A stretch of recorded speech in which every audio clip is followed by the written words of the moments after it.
Après avoir parcouru l'Asie du Sud et l'Asie de l'Est, c'est-à-dire le monde indien et le monde chinois, nous arrivons dans le sud-est asiatique, cette projection tropicale du monde asiatique lui-même.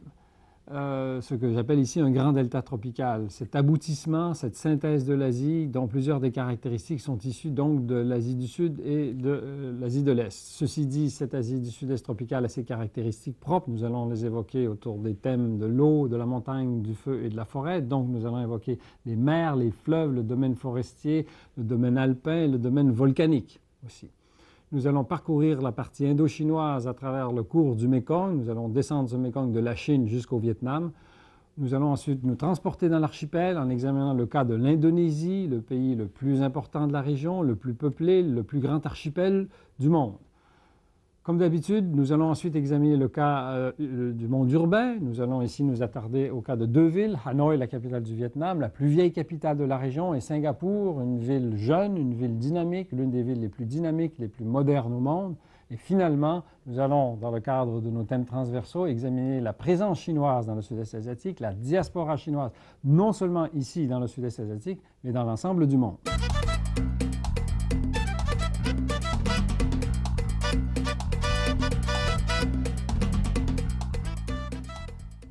Le sud-est asiatique représente véritablement une projection de l'Asie, ce que j'appelle ici un delta, une projection vers les mers tropicales, d'où l'expression delta tropical. Cette projection, elle prend la forme d'allongement péninsulaire et même d'éclatement insulaire.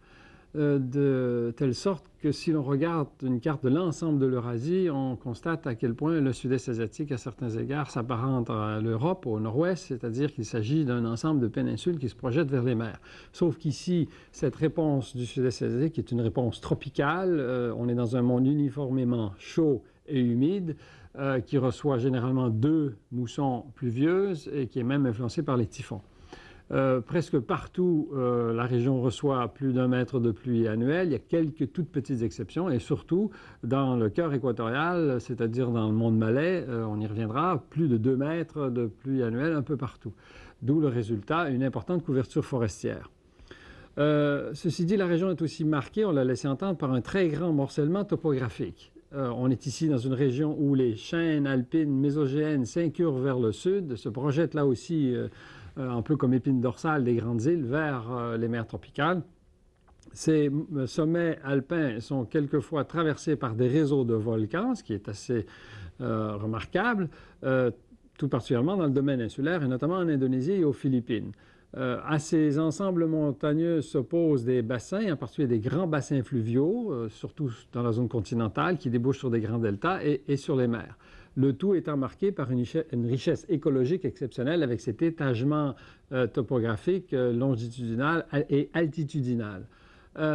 Tout cela étant coiffé par une très grande diversité culturelle qui résulte en bonne partie des migrations provenant du monde asiatique et du fait que le sud-est asiatique est une zone de passage entre les deux grands océans, Indien et Pacifique. D'où le rôle crucial des mers et de la navigation.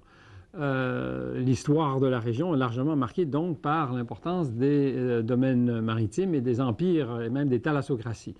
La région a donc été marquée par les grandes civilisations asiatiques du fait de l'influence de l'Inde, du fait de l'influence de la Chine, du fait de l'influence du monde musulman et aussi de l'influence coloniale. L'Europe coloniale a largement marqué la géographie et l'histoire de la région, qui cependant a développé un dynamisme culturel propre dont les principaux symboles sont les grands ensembles monumentaux en Birmanie de Pagan, au Cambodge de Angkor et en Indonésie, dans l'île de Java, de Borobudur, ici bouddhiste bien sûr, alors qu'Angkor c'est un mélange d'hindouisme et de bouddhisme, Pagan surtout bouddhiste. Et puis bien sûr les civilisations maritimes dont j'ai déjà parlé.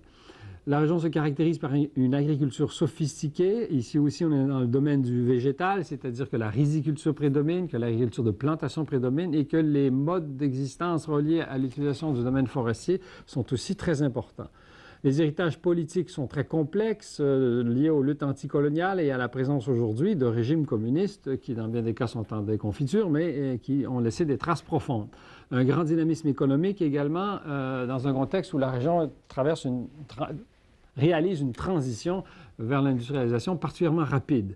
L'ensemble de cette région compte plus de 500 millions d'habitants sur 4,5 millions de kilomètres carrés, ce qui donne une densité moyenne de l'ordre de 110 habitants au kilomètre carré, donc du même ordre que l'Europe, du même ordre que le monde chinois.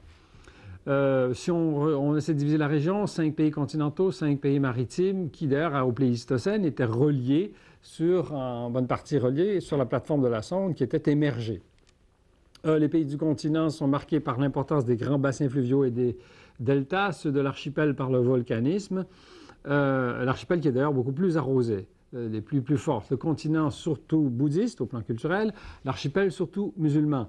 Le continent accueillant des peuples qui appartiennent à 4 grandes familles linguistiques, austroasiatiques, austro-asiatiques, thaï-kadai, sino-tibétaines et austronésiennes. Alors que dans l'archipel, les langues appartiennent essentiellement à la grande famille austronésienne. Et puis, il y a bien sûr le cas des langues papoues dans la partie indonésienne de l'île de Nouvelle-Guinée.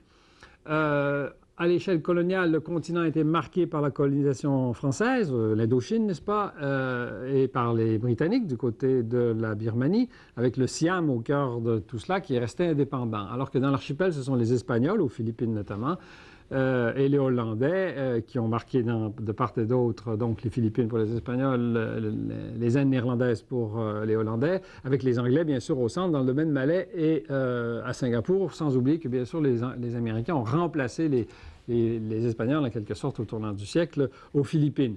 Le continent a été marqué, on l'a laissé entendre, par le communisme et les régimes socialistes, sauf en Thaïlande, alors que l'archipel a été, pendant longtemps, comment dirais-je, le dernier rempart capitaliste, ou c'est conçu tel quel, devant la poussée communiste continentale. Presque partout, la base agricole est solide, bien établie. La Thaïlande est l'exemple le plus poussé, plus de 50% du territoire qui est cultivé. Mais encore une fois, le dynamisme industriel est exceptionnel. Il poursuit en quelque sorte celui de l'Asie de l'Est, mais dans un contexte où la transition agraire vers le mode de production industrielle se fait avec une intensité tout à fait exceptionnelle dans un cadre où la diaspora chinoise, c'est-à-dire les minorités chinoises, jouent un rôle crucial.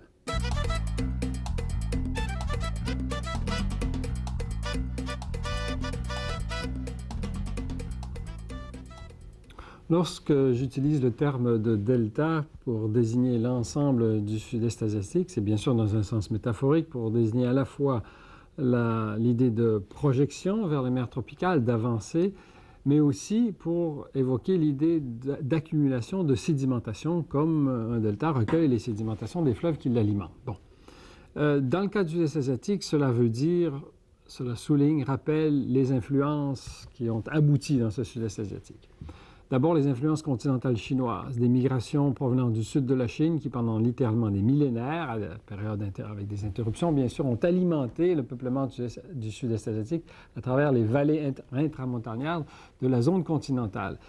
Aussi l'aboutissement des expéditions maritimes chinoises qui ne sont jamais allées au-delà des mers du Sud. C'est comme ça que les Chinois les désignent le Nanyang, pour désigner l'ensemble du sud-est asiatique, en particulier au 14e ou au 15e siècle, mais jamais vers l'océan Indien, jamais très loin. L'aboutissement de la pression continentale militaire aussi chinoise qui s'est arrêtée, qui n'est jamais allée au-delà du Vietnam. Le sud-est asiatique a été aussi le terme des influences culturelles indiennes pour la majeure partie véhiculées par la mer dans ce cas. En fonction des rythmes de la mousson et du rôle des ports des versants extérieurs de ce sud-est asiatique, notamment sur la côte de la péninsule malaise, donc donnant sur le détroit de Malacca et sur l'océan Indien. Et terme de l'hindouisme même, puisque les influences hindoues ne sont jamais allées au-delà de l'île de Bali dans l'archipel indonésien. Terme donc des influences aussi bouddhistes via le continent indien, les influences bouddhistes sont passées surtout par la zone continentale, mais ne se sont pas rendues en Mélanésie, c'est-à-dire dans le monde océanien dont on parlera plus tard. Terme aussi de la poussée de l'islam via l'influence de l'Inde, également via les mers. L'islam n'est pas allé au-delà du sud-est asiatique. Donc, terme de l'islam qui a surtout, je viens de le laisser entendre, été véhiculé là aussi par les réseaux indiens. Quand je disais il y a déjà 2 ou 3 leçons à quel point l'Inde avait joué un rôle culturel important, l'Inde a joué le rôle notamment de transmetteur ou d'agent de la diffusion de l'islam vers le sud-est asiatique, qui est arrivé en force dans la région au XIIIe, au XIVe siècle, qui a connu une grande expansion au XVIe et au XVIIe par la voie maritime, avec le développement des réseaux marchands musulmans. C'était surtout des commerçants qui faisaient connaître les préceptes de l'islam. Et c'est donc essentiellement dans l'archipel que l'islam s'est répandu, on le verra notamment en Indonésie.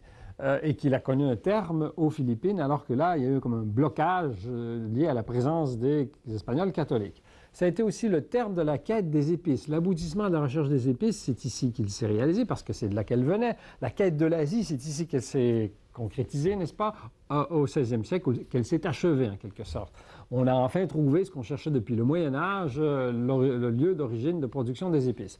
Avec les Portugais notamment qui en 1511 ont pris la ville de Malacca, puis se sont ensuite étendus jusqu'aux Moluques. Puis Magellan en 1521 qui est arrivé de l'autre côté, bien sûr, en provenance du Pacifique, ce Portugais qui travaillait pour les Espagnols, qui est arrivé aux Philippines en 1521. Bon, terme aussi de l'expansion japonaise au moment de la Deuxième Guerre mondiale. Et puis bien sûr, terme de l'expansion communiste qui n'est jamais allé au-delà de ce sud-est asiatique, en particulier du sud-est asiatique continental. Bon, tout cela évoque aussi l'idée de synthèse, de carrefour, de convergence, de lieu de choc, de sédimentation et de synthèse. Convergence d'abord, ici, c'est l'idée qui est importante, ces choses-là ne se superposent pas nécessairement. Convergence tectonique, c'est autour de la plateforme de la sonde que sont venus s'entrechoquer plusieurs des grandes plateformes et qu'il y a donc des zones de faille, des zones de rupture et donc cette activité volcanique considérable. Convergence biogéographique. En ce sens que bien des plantes et donc des espèces animales ont transité à travers l'Europe et l'Asie vers le sud-est asiatique, là aussi à l'époque du Pléistocène ou du Paléolithique, c'est-à-dire donc à une époque où la majeure partie de l'archipel était soudée au continent. Convergence des influences culturelles chinoises et indiennes, ce qui, soit dit en passant, est tout à fait étonnant aussi dans le domaine gastronomique. Le sud-est asiatique a beaucoup hérité de l'Inde et de la Chine, donc de deux des grandes cuisines du monde. Le sud-est asiatique aussi a joué un rôle de tremplin migratoire vers le Pacifique, vers Madagascar. Il y a des peuples d'origine malaise qui se sont rendus donc jusqu'à Madagascar. Mais aussi lieu de rencontre, de choc, je dirais même, ou de blocage. C'est ici que la puissance navale portugaise a finalement, au XVIe siècle, définitivement arrêté la poussée maritime chinoise, ou l'influence chinoise par les mers. C'est au XVIe siècle que la poussée portugaise vers l'Est a arrêté celle des Espagnols qui provenaient donc du Mexique et de l'Amérique. C'est au XVIe que la poussée musulmane vers l'Est a elle-même été arrêtée, elle aussi, par les Espagnols, et puis que finalement la poussée siamoise vers la péninsule malaise a été bloquée par la présence britannique dans l'archipel malais, et plus exactement dans la péninsule malaise, au XVIIIe.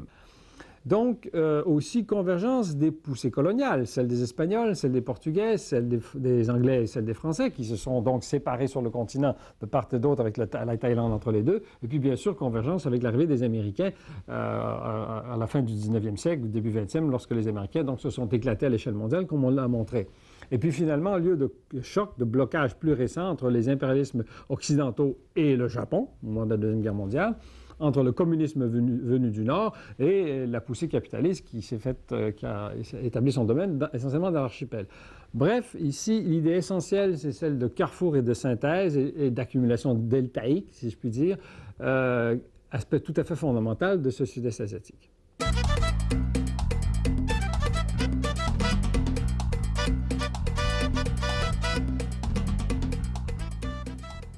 Nous sommes ici en présence d'un domaine asiatique qui est maritime, qui est tropical, qui est montagneux et forestier.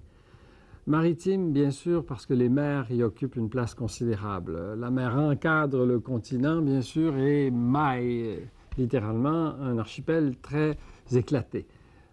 Si on prend un indice comparatif avec des indices que nous avions déjà utilisés à l'endroit de l'Europe, si je me rappelle bien, et de l'Afrique, on peut souligner qu'ici, pour chaque kilomètre de côte, dessert 40 km² de territoire. En Europe, le rapport est de 1 pour 140, et rappelez-vous, pour l'Afrique, le rapport était de 1 pour près de 850. Bref, le degré d'éclatement, le degré d'ouverture sur les mers est encore plus grand ici qu'en Europe. Par exemple, si on prend le cas des Philippines, l'indice est de 1 pour 12. Dans le cas de l'Indonésie, le plus grand archipel-État du monde, de 1 pour 29. La mer de Chine méridionale, qui est en quelque sorte le cœur de ce domaine maritime, couvre 3,7 millions de kilomètres carrés, c'est-à-dire plus que la Méditerranée européenne ou euro-asiatique, n'est-ce pas, ou euro-afro-asiatique, dont nous avons déjà parlé, 3 millions de kilomètres carrés. Les mers, cependant, ici, sont peu profondes. Il s'agit en fait d'une mince couche d'eau qui recouvre la plateforme de la sonde, d'où la très grande richesse histologique, c'est-à-dire richesse en poissons, liée notamment à l'importance de l'apport nutritif fourni par les grands fleuves, dont le Mékong. Ceux-ci alimentent en vie littéralement, en biodiversité, à travers les limons qu'elles déversent sur cette plateforme. Ces mers donc peu profondes qui sont en quelque sorte comme un immense aquarium constamment alimenté donc en richesse par les apports continentaux. D'où l'importance à souligner des forêts tropicales qui recueillent les pluies tropicales et qui en quelque sorte les acheminent via les cours d'eau vers ces mers. Des pluies qui sont importantes étant donné, cet apport en eau étant donné l'approvisionnement niveau pluvial qui vient même du massif himalayo-tibétain dont nous avons déjà parlé. Des bilans pluviométriques saisonniers qui sont importants, très variés cependant. Il ne faut pas s'imaginer qu'il pleut partout uniformément de la même façon. Au contraire, il y a des variations considérables, d'où l'importance de la gestion de l'eau et des civilisations de l'eau et d'une agriculture sophistiquée. Quand j'emploie ce terme, j'évoque des agricultures où le développement volontaire de l'agriculture, les aménagements sont considérables. Et ici, il s'agit donc de la gestion notamment de l'eau des grands fleuves tels que l'Irrawaddy, la Menam Chao Phraya, le Mekong et le fleuve Rouge dans le nord du Vietnam. Bon, au point de vue autour de l'idée de montagne, ici, on l'a déjà laissé entendre, on est en présence d'un aboutissement, d'un éclatement des réseaux alpins vers les mers tropicales. Et des chaînes de montagnes qui séparent dans la zone continentale les grands bassins fluviaux. On est aux confins sud-est de l'Himalaya. Dans le nord de la Birmanie, les sommets atteignent quand même 6000 mètres. Et là, on a des chaînes littéralement méridiennes. La chaîne Arakan, dont nous avons déjà parlé, qui se prolonge dans la péninsule de Tenasserim et la péninsule malaise. Et puis, bien sûr, la chaîne anémitique du côté du Vietnam et du Laos. Aussi au centre des îles de l'archipel, des chaînes montagneuses telles que l'immense chaîne alpine des monts Barisan à Sumatra, les monts Crocker de l'île de Bornéo et les monts Maoke en Irian Jaya, c'est-à-dire la partie occidentale de l'île de Nouvelle-Guinée. Ces zones de montagne sont en quelque sorte les derniers refuges des forêts qui sont en train d'être abattues, on l'a déjà souligné, et de façon massive un peu partout dans la région, et puis bien sûr des peuples de la forêt. Ces peuples de la montagne, ce sont des minorités, bien sûr, qui sont très souvent, historiquement parlant, en opposition avec les peuples des plaines et qui sont souvent dans les lieux où elles se trouvent parce qu'elles y ont été refoulées. Encore que là, le schéma est très compliqué. Enfin, d'une façon générale, dans tous les pays, il y a des majorités ethniques. Si on prend le cas de la Birmanie, 87% de la population ce sont des Birmans et ils s'opposent à bien des... 70%. Ils s'opposent aux Chin, aux Karen notamment, aux Karenni, aux Shan, etc. Alors qu'en Thaïlande, les Thaïs sont largement aussi majoritaires, 83%, sont en opposition moins violente dans ce cas-ci, notamment à l'endroit des Karen et des Khmer Yao, qui sont les peuples de la montagne. Au Vietnam, les Kin, c'est ici que la proportion, les Viet en quelque sorte, est de 87%, qui sont très différents des peuples montagnards qui appartiennent aux familles thaï et tibéto-birmanes. Bref, ici, il y a des enjeux culturels entre ces groupes, mais aussi des enjeux géopolitiques dans la mesure où ces peuples vivent dans les zones refuges, les zones de montagne, souvent frontalières. L'idée de feu, maintenant. Le feu, c'est bien sûr d'abord celui des volcans. On est ici au cœur d'un des grands maillons de la ceinture de feu du Pacifique. Les cônes volcaniques sont très répandus, surtout dans l'archipel. L'activité volcanique est fréquente dans le seul archipel indonésien. Dans ce pays qu'est l'Indonésie, on a recensé plus de 130 cônes volcaniques, dont la moitié, ou un peu plus de la moitié, sont actifs. Il y a des éruptions fréquentes en Indonésie, et des éruptions violentes sont rares, mais il y en a des célèbres. En 1883, le mont Krakatoa, qui, quand il a explosé, a déversé des cendres sur l'ensemble de la planète pendant 1 an. Le mont Pinatubo aux Philippines en 1991, c'est quand même assez récent. Et puis bien sûr des formes volcaniques célèbres, non seulement ce Pinatubo, mais aussi le mont Mayon, qui est un cône parfait également aux Philippines, et puis des calderas comme celle du lac Toba, occupé par un lac, un paysage magnifique dans le nord de Sumatra.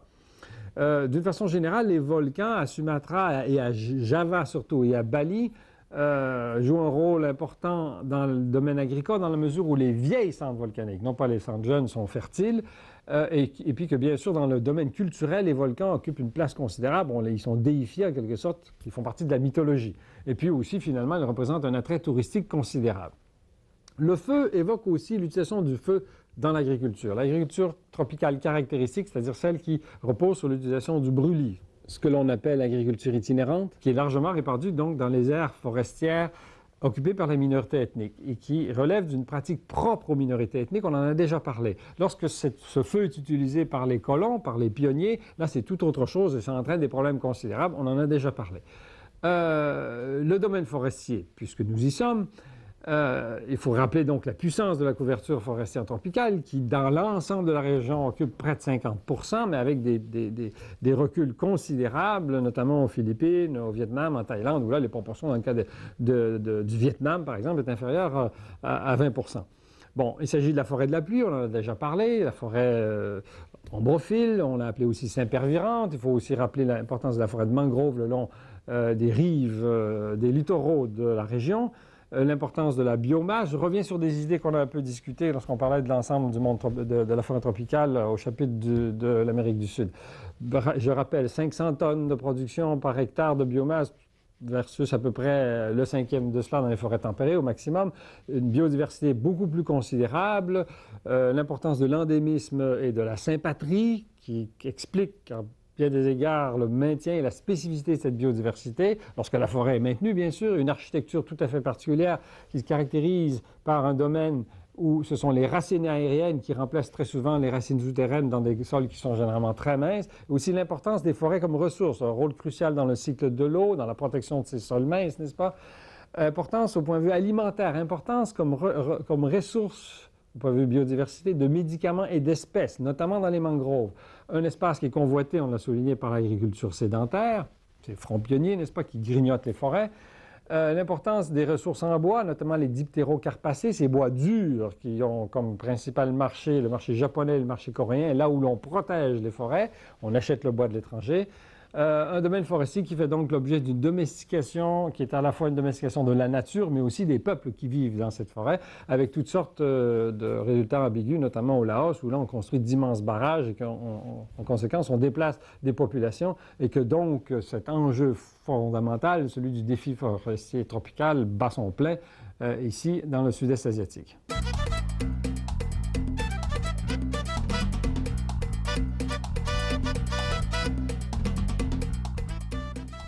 Le Mékong représente le plus important fleuve de la région, notamment parce qu'il est le plus long, que son bassin est le plus considérable et surtout que son débit peut atteindre des sommets inégalés dans la région. Sa charge limoneuse en est donc immense et à un point tel que son delta progresse en mer de 75 mètres par année, je dis bien. À Phnom Penh, dans la région de Phnom Penh, son débit peut passer de 1700 mètres cubes secondes au printemps à presque 40 000 à l'automne. Dans le centre-ville, les eaux du Tonlé Sap, cet affluent de rive droite, fluctuent en fonction aussi des crues du Mékong et le niveau de ce Tonlé Sap peut varier de 8 mètres entre le printemps et l'automne.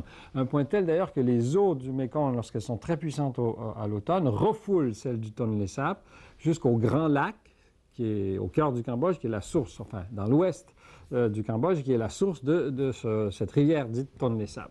À un point tel que ce lac peut quintupler, même sextupler sa superficie de 2000 à 12 000 km², envahissant la forêt environnante. Ce qui d'ailleurs fait partie des équilibres écologiques largement mis en péril aujourd'hui par la déforestation massive dont fait l'objet cette partie du Cambodge, ou l'ensemble du Cambodge. Et qui est d'ailleurs, ce secteur ouest du Cambodge, le cœur de l'ancien empire khmer. Autour d'un périmètre d'environ 300 km² centré sur une butte qui est au nord du lac, qui est un véritable château d'eau de 200 mètres, ont été établis des monuments remarquables, centrés et dépendants de grands aménagements hydrauliques. Parmi ces grands monuments célèbres, on pourrait en nommer plusieurs, mais nommant les deux principaux, Angkor Wat, le temple d'Angkor, la cité d'Angkor, construite au début du XIIe siècle, entourée par des douves, remarquables par ses tours et par d'admirables bas-reliefs, sans doute les plus importants et les plus beaux au monde. Et aussi la cité d'Angkor-Thom, centrée sur un monument remarquable, le Bayonne, qui lui date du début du XIIIe siècle. Oui, c'est ça.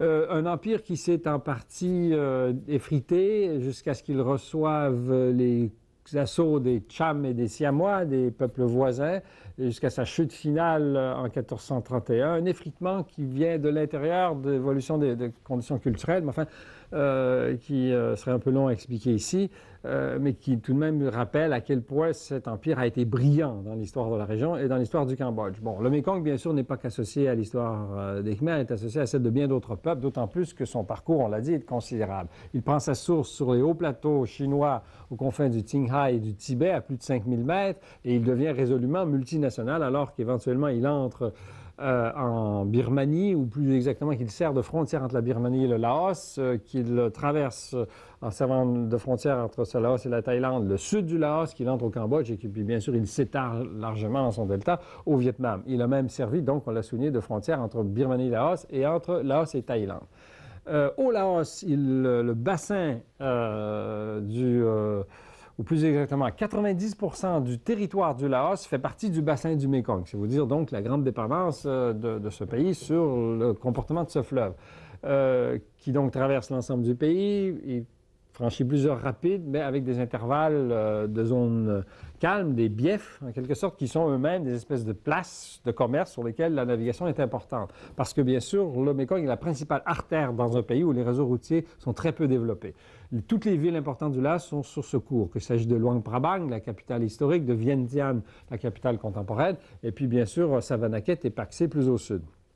Il est navigable, ce Mékong, de son embouchure jusqu'aux chutes de Koné qui sont à la frontière entre le Cambodge et le Laos. D'ailleurs, en traversant ce Cambodge, rappelons aussi que là, c'est un peu la même chose. 90% du territoire du Cambodge fait partie du bassin du Mékong.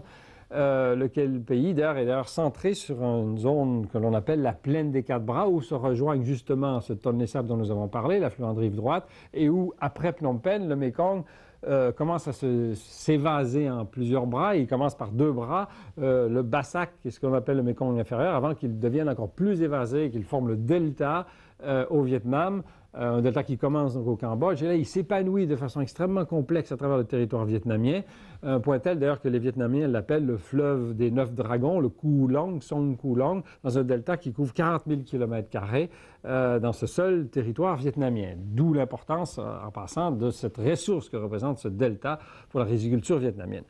Ce qui rappelle l'importance de la co-gestion multinationale de ce fleuve. Comme on l'a souligné, il y a plusieurs de ces fleuves dans le monde, qu'il s'agisse du Nil, qu'il s'agisse du Zambèze en Afrique, qu'il s'agisse de l'Amazone, où il est important que les divers pays qui sont traversés par ces fleuves s'entendent. On pourrait parler du Rhin, du Danube aussi, bien sûr, on en a déjà fait état. Un point tel qu'ici, en 1957, il y a un comité du Mékong qui a été établi sous l'égide de l'UNESCO, qui a établi son secrétariat à Bangkok, lequel secrétariat a été déménagé à Phnom Penh il y a quelques années. Important donc pour l'agriculture du Laos, en particulier de la Thaïlande, du Cambodge et du Vietnam. Dans un contexte où il y a beaucoup de compétition, la Thaïlande avait détourné dans les années 60-70 une bonne partie des eaux d'une façon indirecte, c'est-à-dire en ralentissant l'approvisionnement de deux des affluents les plus importants de rive droite, la rivière Chin et la rivière Mun, sur le plateau de Korat, qui souffre de périodes de sécheresse annuelle de quelques mois. Et donc, pour améliorer l'irrigation de l'agriculture dans cette région, la Thaïlande avait enfreint les règles à un point tel que là, c'est finalement les pays plus à l'aval qui en souffraient. C'est d'autant plus important aussi que les pêcheries de ces pays-là sont très importantes dans le domaine fluvial et dans le domaine risicole. C'est une chose qu'on a peu le temps d'aborder ici, mais la riziculture, c'est aussi inondé, c'est aussi un lieu de pisciculture. On élève des poissons dans les rizières irriguées et dans les canalisations qui les alimentent. Ce Mékong, donc, est très important pour la riziculture de plusieurs pays. Il est important aussi pour les transports internes, on l'a laissé entendre, notamment donc de son embouchure jusqu'à la frontière du Laos. Un Mékong qui a fait l'objet de certaines formes de grandes infrastructures. Un seul pont le franchit depuis 1994 entre la Thaïlande et le Laos, non loin de Vientiane, donc le pont de Nong Khai. Et aussi, bien sûr, l'ensemble de son bassin fait l'objet de grands développements d'infrastructures hydroélectriques, surtout au Laos, pour lequel 50% des exportations sont des exportations d'hydroélectricité vers la Thaïlande, avec des grands barrages qui sont donc construits sur des affluents de ce Mékong.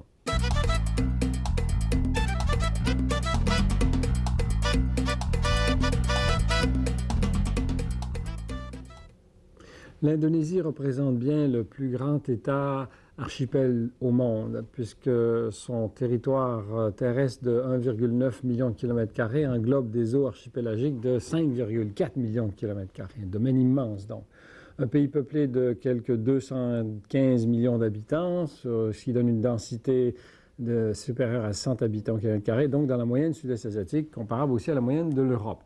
Un territoire donc très étalé, 5000 km d'est en ouest, 2000 km du nord au sud, en position bi-hémisphérique, rassemblant quelques 13 000 îles, dont seulement quelques centaines sont habitées, et une centaine rassemblent environ 99 de la population, 4 d'entre elles en rassemblant 92 Ça comprend Java, qui est très largement la plus importante au point de vue population, avec 60 du total, et puis les autres importantes sont Sulawesi, Sumatra et Kalimantan, c'est-à-dire la partie indonésienne de l'île de Bornéo. Un pays qui repose sur une histoire très profonde, une histoire précoloniale très riche, notamment celle de thalassocratie, en particulier celle centrée sur Palembang, qui s'appelait le royaume de Sriwijaya, des royaumes agraires importants aussi, en particulier à Java. Un pays qui a toujours été marqué par la formation du territoire, étant donné cet éclatement, une unification qui a été surtout réalisée pendant la période coloniale par les Hollandais, qui dès le début du XVIIe siècle se sont implantés dans l'archipel en fondant Batavia ou en fondant une ville sur le site d'un petit port préexistant, en fondant Batavia donc en 1619 dans le contexte de la compétition coloniale qui s'accentuait dans la région, alors que les Hollandais, vous vous rappelez, s'étaient établis un comptoir à la pointe de l'Afrique qui contournait le Cap et que le Cap était donc une escale importante vers Batavia. Avec la création de la VOC, c'est-à-dire la Compagnie des Indes orientales néerlandaise en 1502, qui s'est vu confier l'administration de ce domaine-là pendant presque 2 siècles, jusqu'en 1799, au moment de son abolition. Comparable un peu à la East India Company britannique, qui a été en action de 1600 à 1858, n'est-ce pas? Une unification donc réalisée par la force essentiellement, surtout au 20e siècle et qui avait atteint son maximum bien sûr au moment de l'invasion japonaise en 1942 et suivie par une déclaration unilatérale d'indépendance par les Indonésiens en 1945 qui refusait aux Hollandais le droit de revenir. Ça a été suivi par une guerre d'indépendance en 1950 dans le cadre de laquelle guerre les militaires ont établi en quelque sorte le prestige sur lequel ils se sont par la suite appuyés pour occuper la place qu'ils ont occupée dans l'histoire moderne de l'Indonésie, qui est celle donc d'une unification qui s'est continuée après 1945 et 1950 avec le développement de l'imposition de l'expansion de la langue nationale, la Bahasa Indonesia. Une langue d'autant plus importante qu'on est dans un monde multiculturel. Bon, s'agissant de cette unification, régime de Sukarno, donc après l'indépendance, qui va rester en place jusqu'en 1965, alors qu'il y a le coup d'État appelé Gestapo, qui va progressivement écarter Sukarno, alors que Suharto, en 1967, prend officiellement la tête de l'État dans le contexte qu'on va appeler l'ordre nouveau, qui va durer pendant une trentaine d'années jusqu'à ce que Suharto démissionne en mai 1998. Et que donc, pendant cette longue période du régime de Suharto, il y a quand même des réalisations importantes, notamment la révolution verte qui a été financée, c'est-à-dire cette amélioration de l'agriculture, notamment rizicole, financée par l'argent du pétrole. Mais surtout, une chose très négative, un régime militaire pesant qui se met en place, qui infiltre toute la gestion civile du pays, dans un contexte où s'oppose le problème de Java, surpeuplé ou disons très densément peuplé, correspond à un des grands pôles de population du monde avec le Bangladesh, une densité donc ici de presque 900 habitants au kilomètre carré, que l'on essaie de résoudre notamment en déplaçant des populations vers les îles périphériques. Cette transmigration avait été initiée par les Hollandais pendant la période coloniale, a été accentuée à partir des années 60 et 70 en Indonésie, alors que la paysannerie servait javanaise de véritable fer de lance territorial de l'État pour l'unification de cet ensemble territorial très éclaté. Où on a même aussi éventuellement recouru à la force dans certains cas pour, par exemple, essayer d'intégrer l'ancienne colonie portugaise de Timor en 75-76 jusqu'à ce qu'en 99, un référendum des Timorais mène à leur indépendance, n'est-ce pas? Un contexte d'un pays aussi dominé bien sûr par l'islam, un islam sud-est asiatique, nuancé, doux, peut avoir avec l'intégrisme qui sévit dans bien d'autres pays, mais quand même statistiquement très important, plus de 80% de la population est musulmane. Un pays d'une grande richesse culturelle, avec des peuples très distincts, les Minang par exemple, les Minangkabau ou les Batak à Sumatra, et même les Aceh à l'extrême nord, c'est musulman, les Dayak non islamisés du Kalimantan, ce qui comprend les Penan et les Punan, des peuples nomades de la forêt, les Bugis et les Toraja de Sulawesi, les Balinais qui ont une culture tout à fait exceptionnelle dans cette île de Bali marquée par l'hindouisme, et puis bien sûr les Papous de l'immense Irian Jaya, tout ça, ça fait partie des peuples de cette Indonésie. Cette Indonésie où le poids de Java, on l'a laissé entendre, est considérable, 115 millions d'habitants sur 132 000 km², presque 900 habitants au kilomètre carré en moyenne. Un carrefour culturel que cette île de Java, une île, il faut le rappeler, marquée par le volcanisme, avec un réseau central de volcans, une trentaine qui sont actifs, dont le Bromo et le Merapi, une île largement cultivée à 63% de son territoire, on l'appelle l'île Jardin, qui a été le haut lieu de la culture, n'est-ce pas, de l'ensemble de l'archipel, mais surtout dans son centre même à Java, qu'on appelle le Kejawen, le pays javanais par excellence, où ont été érigés notamment les grands temples du Borobudur au 8e et au 9e siècle et restaurés récemment de façon magnifique.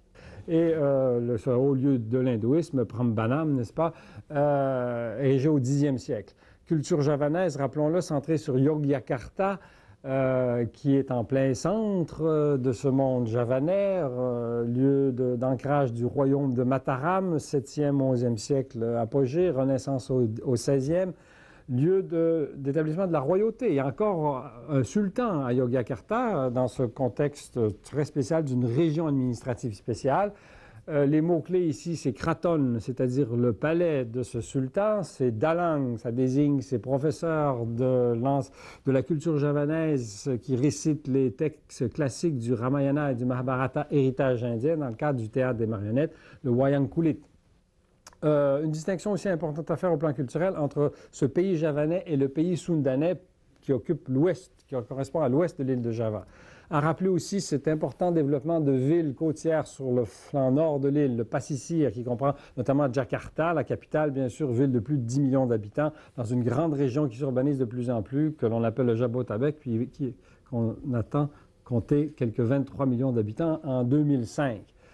Mais s'agissant du poids de Java, c'est aussi du poids de l'Indonésie qu'il faut parler, un poids démographique considérable, on vient de le mentionner, un marché potentiel, je dis bien énorme, évidemment, 4e pays du monde par sa population, un poids géopolitique et géographique et géopolitique tout à fait exceptionnel, un pays qui encercle en quelque sorte en grand croissant le sud-est de l'Asie, qui sert de tampon entre cette Asie et le monde australien, et qui aussi a représenté un certain succès jusqu'à la crise récente dans les tentatives de réduction de la pauvreté, notamment autour des succès de cette révolution verte. Un pays aussi qui mène des expériences d'intégration territoriale assez spectaculaire, assez critiquable aussi, mais enfin qui a essayé de consolider autour d'une unité culturelle, autour de la langue basse indonésien. Donc un territoire immense dans un contexte où cependant les militaires ont joué un rôle beaucoup trop pesant, un rôle duquel ils ont été écartés heureusement au cours des dernières années. Un poids culturel, faut le rappeler, celui des héritages des grandes cultures asiatiques, qu'il s'agisse de la culture bouddhiste, de la culture hindouiste, qu'il s'agisse de l'islam et qu'il s'agisse de la culture malaise pré-islamique. Dans un contexte où les cultures locales sont encore très animées un peu partout à travers l'archipel, comme cela est manifeste dans les langues, dans les musiques, dans le théâtre, dans la peinture, par exemple. Un poids économique aussi, il faut le souligner, des ressources considérables énergétiques, gaz naturel, dans l'archipel de Natuna et Aceh, surtout pour le marché japonais, de l'uranium, des ressources forestières immenses, on en a parlé, d'autres ressources minières telles que le cuivre, dans l'Irian Jaya, dans les monts Krasberg, exploités par une entreprise américaine, un potentiel industriel, je dis bien un potentiel qui reste à confirmer, mais dans un contexte où les enjeux et les périls sont nombreux, ceux donc qui menacent l'unité, des provinces excentriques telles que Aceh dans le nord de Sumatra, telles que ces îles des Moluques, ces îles des Épices où s'affrontent les chrétiens et les musulmans, cet Irian Jaya où essentiellement un domaine papou, tout cela étant en contradiction avec l'hégémonisme jusqu'à un certain point des Javanais et surtout ce problème de la relation entre les musulmans et les minorités chrétiennes dans plusieurs des régions du pays dont la stabilité donc est mise en péril, ce qui met en péril également bien sûr la reprise économique.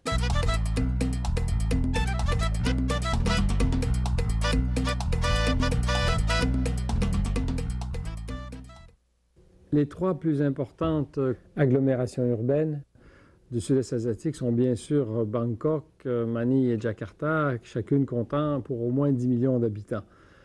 Ceci dit, elles ne sont pas les seules capitales ou les seules villes importantes. Il y en a d'autres, telles que Hanoï et Singapour, qui sont extrêmement originales.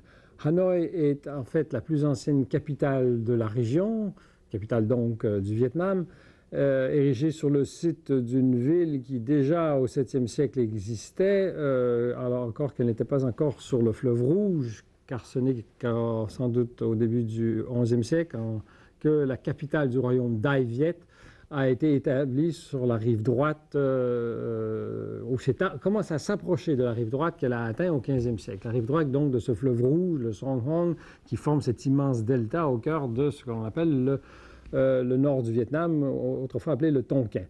Ce fleuve rouge est un des plus impétueux de la région. Il est bien sûr moins important que le Mekong ou même que l'Irrawaddy, mais il a un cours rectiligne extrêmement dense jusqu'à ce qu'il arrive dans la plaine du Tonkin, donc, alors qu'il reçoit des affluents très puissants, la rivière Claire et la rivière Noire à l'amont de Hanoï même, et qu'il donc forme ce delta qui est l'une des régions très densément peuplées du sud-est asiatique avec des densités comparables à celles de Java, 1000 habitants au kilomètre carré, dont 600 qui sont carrément des densités rurales. Un domaine extrêmement cultivé, plus de 80% du delta est cultivé essentiellement en rizière. Un domaine soumis à la brutalité des crues, d'où l'importance de ce fleuve rouge, d'où l'importance de l'endiguement de ces crues et de la construction de grandes digues. Le fleuve rouge, à la hauteur de Hanoï, peut passer de 3 000 à 30 000 mètres cubes secondes en quelques jours, je dis bien en quelques jours, d'où l'importance de ces digues qui, au cours des siècles, ont été érigées un peu partout à travers le delta, et notamment à proximité de Hanoï, qui est à 100 km de la mer et qui est justement un peu à l'aval de la confluence avec ces deux rivières qui contribuent donc à ces crues. Des digues qui sont immenses, je l'ai dit, et qui, à la hauteur de Hanoï, font que le fleuve, en réalité, à force d'être accumulé sur ces limons, coule au-dessus de Hanoï. Hanoï est en contrebas du fleuve Rouge à la hauteur où celui-ci est endigué, n'est-ce pas? Hanoï donc aussi un grand centre ferroviaire. Il y a 2 ponts qui enjambent le fleuve Rouge à sa hauteur. Un pont ferroviaire ancien construit sous les Français, le pont Doumer, enfin qui portait le pont Doumer qui a changé de nom, le Long Bien, et puis un grand pont moderne qui permet de rallier l'aéroport de Noi Bai. Bon, une ville qui, en fait, surtout depuis la guerre dite du Vietnam, s'est largement étalée, une ville tentaculaire en pleine transformation, avec environ un peu plus d'1 million de personnes dans la ville centrale, mais plus de 3 millions pour l'agglomération. Une ville qui est sous le signe de l'eau. La ville est parsemée de lacs et de cours d'eau. De très nombreux lacs. On peut en mentionner deux très importants ici, notamment le plus grand, celui qu'on appelle le Grand Lac ou le lac de l'Ouest, qui rappelle en fait le lac de l'Ouest dans Hangzhou. Il faut se rappeler que le Vietnam a été très marqué par la culture chinoise. Hangzhou, une des anciennes capitales du sud de la Chine. Et aussi le petit lac, le lac Huang, qui est près de ce que l'on appelle la vieille ville. Autour de ce lac, à tous les matins, il y a des centaines, voire des milliers de personnes, surtout des gens âgés, qui viennent faire leur gymnastique matinale, qui viennent pratiquer notamment le tai chi. Donc, cette vieille ville, qui est un des hauts lieux, n'est-ce pas, du Vietnam, une ville, un secteur urbain très densément peuplé, avec des rues spécialisées de type médiéval, rappelant un peu l'Europe médiévale. Il y a une rue de la soie, il y a une rue du chanvre, pardon. Il y a une rue des volailles, il y a une rue du cuivre. Une ville donc qui est chargée d'histoire. Il y a ici un temple de la littérature qui date du XIe siècle, qui est dédié à Confucius, qui fait encore une fois penser à l'importance de l'influence de la culture chinoise sur la culture vietnamienne, qui a été le site d'une université dès la fin du XIe siècle, la première université au Vietnam, la première en Asie du Sud-Est. Et où on peut encore voir aujourd'hui des stèles qui rappellent les premiers détenteurs de doctorats. Une ville verte, je l'ai laissé entendre, puisqu'il y a des lacs, il y a aussi des parcs autour de ces lacs, il y a de très grands arbres, ça est lié notamment à l'urbanisme français de l'époque coloniale. Une ville qui est très densément occupée par les vélos et les motos et de plus en plus par les voitures dans un contexte de développement un peu anarchique, où se côtoient pauvreté, ambition capitaliste, rigidité d'administration communiste, mais enfin une ville très dynamique à l'échelle du pays dont elle est la capitale, le Vietnam. À 2500 km au sud, à peu près, presque au niveau de l'équateur, une ville beaucoup plus récente, Singapour, fondée en 1819 par le Britannique Raffles. Ici, bien sûr, il ne s'agit pas d'une ville créée de toutes pièces. Il y avait des établissements dans l'île de Singapour, mais la fonction urbaine date donc de ce début du 19e siècle, dans le contexte où l'Empire britannique s'étale, installe des comptoirs un peu partout, et éventuellement, avec l'ouverture du canal de Suez, Singapour devient un des éléments clés de ce réseau de villes dont nous avons déjà parlé, qui mène jusqu'à Hong Kong. L'histoire de Singapour est courte, mais c'est une histoire intense, c'est une histoire dramatique, notamment au niveau de la Deuxième Guerre mondiale, alors que la population singapourienne a beaucoup souffert de l'occupation japonaise et qu'après cette occupation, la ville était en très mauvais état. Elle faisait à ce moment-là partie de la colonie malaise, ou plus exactement malaisienne, la Malaisie britannique. Indépendance de celle-ci en 1957, Singapour y reste rattaché jusqu'en 1963. Alors que la Grande Fédération de Malaisie est créée, Singapour s'en détache en 1965 et là devient formellement indépendante, une république insulaire indépendante, une véritable cité-État qui a subi des transformations tout à fait spectaculaires depuis lors. Ce petit État ne couvre que quelques 640 km², encore que ce chiffre soit assez imprécis, dans la mesure où Singapour ne cesse de conquérir du territoire sur la mer. Une population d'environ 3,5 millions d'habitants, très cosmopolite, plus de 75% d'origine chinoise, donc un des bastions du monde chinois dans le sud-est asiatique, 14% d'origine malaise, 9% d'origine indienne, et le reste étant donc des représentants d'un peu tous les groupes de la région, et notamment des Arabes aussi. Un très grand port, le premier au monde avec Rotterdam, dans une situation tout à fait exceptionnelle, à l'embouchure d'un détroit qui relie les deux grands océans, ce détroit de Malacca reliant l'océan Indien à l'accès au Pacifique. Un site aussi important, c'est-à-dire dans une région, ce qu'on appelle de calmes équatoriaux, seulement 1 degré au nord de l'équateur, et un port très bien abrité, et surtout un laboratoire urbain et étatique comme il en existe peu au monde. Un petit État, je l'ai laissé entendre, qui fait l'objet d'un aménagement qu'on pourrait parler total, qui concerne même la forme de l'île, étant donné que l'on a fermé des estuaires pour construire des réservoirs à partir de cours d'eau naturels, qu'on a poldérisé certaines des rives pour gagner du terrain sur la mer, pour les installations industrielles et les installations portuaires, qu'on a véritablement redistribué toutes les fonctions. C'est le gouvernement donc de Singapour, de cette cité-État, qui a orchestré tout cela avec le développement de parcs industriels, dont celui de Jurong dans le sud-ouest de l'île, 40 km², l'un des plus importants au monde, dans un contexte où cependant la fonction industrielle a cédé de plus en plus la place à la fonction de service, la fonction bancaire notamment, et la fonction portuaire et aéroportuaire. Le port le plus actif au monde, je l'ai dit, mais aussi un des plus grands aéroports au monde, celui de Changi, dans l'autre angle de l'île, dans le sud-est. Une transformation de la localisation de l'habitat. On a redistribué la population avec la construction de nouvelles cités, ce qu'on appelle des cités nouvelles, les New Towns. Avec un ancien Chinatown, ce qu'on appelait le Chinatown, c'est-à-dire le cœur de la vieille ville ou de la ville coloniale qui était très densément peuplée, que l'on a littéralement vidé au cours des années 60 et 70 pour relocaliser la population en périphérie, alors que ce centre-ville a été gentrifié, ce qu'on appelle la gentrification des centres-villes, dans un contexte où donc on a pris un contrôle total du territoire, on a exclu l'agriculture qui était encore importante pendant les années 60 et qu'on a établi un réseau routier tout à fait exceptionnel d'autoroutes urbaines et périurbaines avec un contrôle de cette circulation par des moyens électroniques extrêmement sophistiqués qui sont trop compliqués de détailler ici. Dans un contexte aussi, il y a une véritable domestication de la nature, une gestion de l'eau notamment et de ces réservoirs dont j'ai parlé. Une ville verte, c'est peut-être un des aspects les plus spectaculaires de Singapour. C'est probablement l'une des villes les plus vertes au monde. On profite vraiment du contexte tropical pour développer des jardins, des parcs, un jardin botanique remarquable, pour favoriser la présence des oiseaux. Il y a littéralement des centaines d'espèces d'oiseaux présents à Singapour, endogènes à la région ou qui ont été importés. Et surtout un contrôle social total. C'est peut-être l'un des aspects les plus difficiles à comprendre et à accepter à Singapour. L'État contrôle tout. Hein? Le logement, l'éducation, le comportement civil, tout est contrôlé par l'État. Dans un contexte où on essaie de construire une ville prospère, ce qui est réalisé, une population prospère, ce qui est réalisé, une ville modèle qui est en réalité peut-être plus une ville utopique, qui joue cependant un rôle clé dans la mondialisation, tel qu'en témoigne son profil bancaire.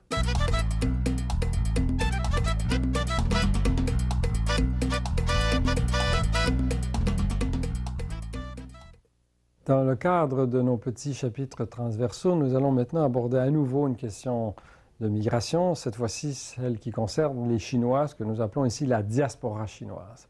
Ce terme vient, je vous signale, du grec et signifie dispersion précisément.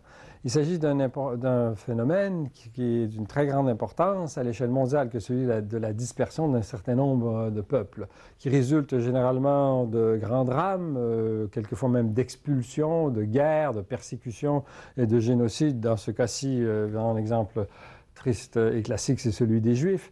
Un autre exemple de génocide, c'est celui des Arméniens. Aux mains des Kurdes et des Turcs en particulier, on a eu l'occasion d'en parler. Ça peut résulter aussi de la recherche d'un monde meilleur dans des pays aux prises avec des problèmes de pauvreté ou de trop grande population. C'est le cas notamment d'un très grand nombre d'Indiens et de Bengalis dans le monde qui forment là aussi une diaspora. Il s'agit très souvent aussi de gens qui ont quitté leur pays d'origine pour pratiquer le commerce, là aussi quelquefois sous certaines pressions, comme par exemple les Grecs et les Libanais. Il y a une diaspora grecque, il y a une diaspora libanaise. Il s'agit très souvent de résultats de bouleversements politiques, comme par exemple le cas des Palestiniens. Il y a une diaspora palestinienne dans le monde. Il s'agit aussi très souvent de mouvements de population qui résultent de crises de pauvreté, de véritables famines. Ça touche un peu presque toutes les diasporas, et notamment la diaspora chinoise. Bon, ceci dit, il ne faut pas confondre ce qu'on appelle ici les peuples dispersés, les diasporas, avec ceux qui ont fait, par exemple, l'objet de migrations uniques ou quasi uniques, qui sont allés vers une région. Je pense notamment aux Irlandais au 19e siècle qui sont venus en Amérique du Nord, dans le contexte notamment de la famine au milieu du siècle, en Irlande.